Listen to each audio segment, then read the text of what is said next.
Hey everyone, welcome back to the channel. Have you ever thought about making a mixtape for an alien?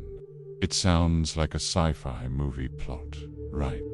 But what if I told you that in 1977, humanity did exactly that? We sent a message in a bottle, not across an ocean, but across the cosmic sea. This message wasn't just words or pictures.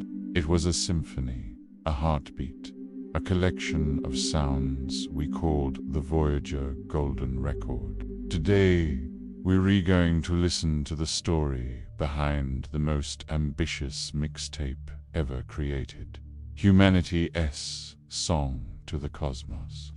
Launched aboard the Voyager 1 and 2 spacecraft. The Golden Records are humanity's greeting card to any potential extraterrestrial civilization that might stumble upon them. These two probes are now hurtling through interstellar space, farther from Earth than anything ever made by human hands. On board each is a gold-plated copper disc containing 115 images, greetings in 55 languages, and the sounds of our planet. But perhaps the most profound part of this message is its music. A team led by the legendary astronomer Carl Sagan was tasked with an almost impossible challenge. How do you represent the entirety of human culture and emotion through sound? How do you pick the songs that will speak for all of us? They had to choose music that could transcend language, culture, and even biology. The final selection was a breathtaking tapestry of 27 musical pieces, a global playlist meant to last for 1 billion years. The collection starts, quite fittingly, with Bach. 3 of his pieces are on the record, including the Brandenburg Concerto No. 2. Sagan and his team felt that Bach's music had a kind of mathematical purity and emotional depth that might be comprehensible to a species with a grasp of physics and logic. It's complex, yet elegant, a perfect example of what the human mind is capable of achieving. Imagine an alien intelligence, light years away, deciphering the intricate patterns of this concerto. They might not understand joy or sorrow as we do, but they could recognize the intelligence, the order, and the beauty woven into the notes.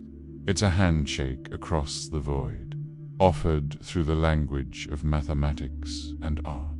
But the record isn't just a tribute to Western classical music.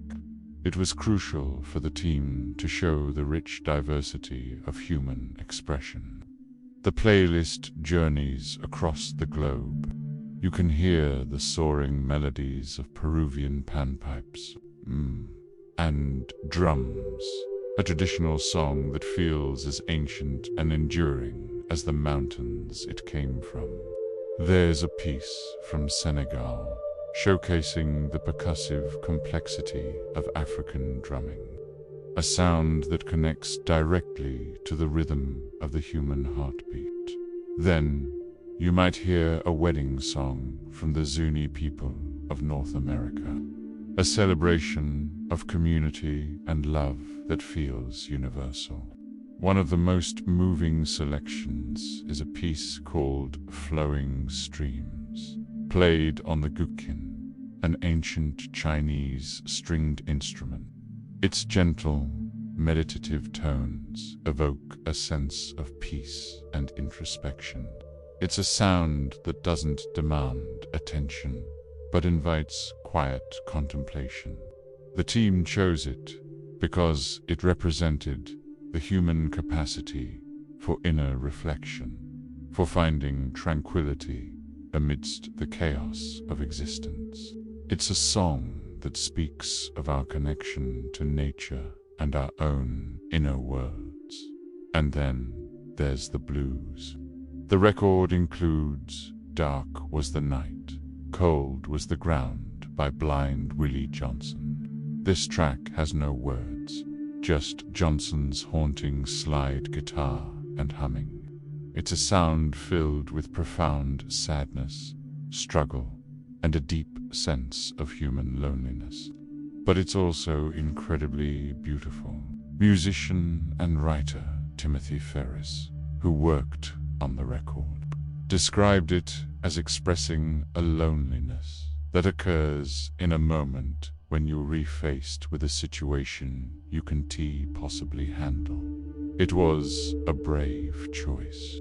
It showed that humanity isn't just about triumphs and grand concertos. We are also a species that knows suffering, and we find ways to turn that pain into something beautiful and resonant. It's one of the most honest things we could ever say about ourselves. Of course, the 20th century had to be represented. The team included Chuck Berry's Johnny Be Good. At first glance, it seems like a quirky, almost funny choice. A rock and roll anthem about a country boy who could play a guitar just like ringing a bell, sent out to the stars. But Sagan defended it passionately. He saw it as a symbol of youthful optimism, of a burgeoning, energetic movement taking over the world. It represented hope, change, and the sheer, unadulterated joy of creation. It's a burst of pure energy, a snapshot of a species learning to express itself in new and exciting ways. The philosophy behind these choices was simple yet profound. Music as a universal language.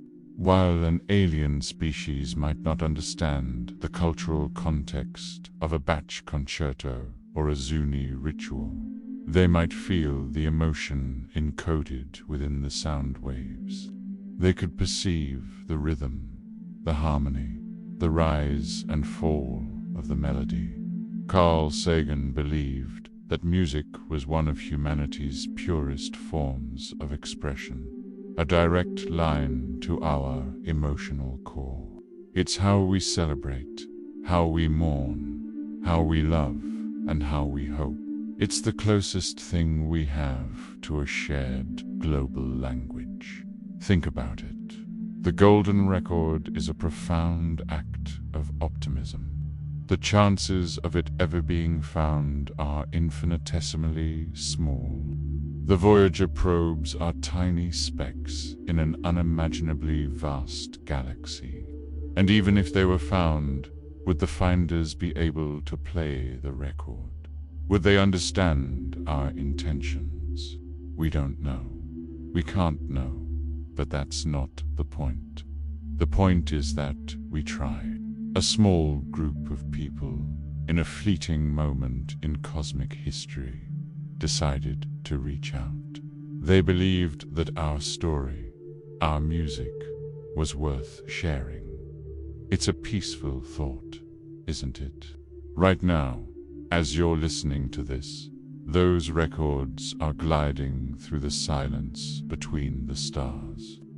The Brandenburg Concerto is floating through nebulae, where stars are being born.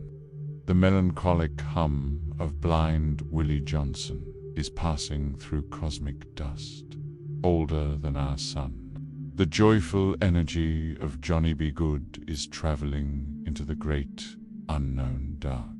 These songs are our legacy. They are a time capsule of who we were in 1977, and in many ways, who we still are. A complex, contradictory, and beautiful species, capable of creating art that reaches for the eternal. The golden record isn't just a message to aliens. It's a message to ourselves. It reminds us of what we can achieve when we come together, when we choose hope over silence, and when we decide to share our song with the universe.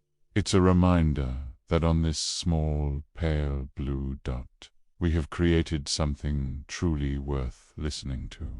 Thanks so much for joining me on this cosmic journey today. What song would you have put on the golden record? Let me know in the comments below. And if you enjoyed this exploration, don't forget to like this video and subscribe for more stories about our amazing universe. See you next time.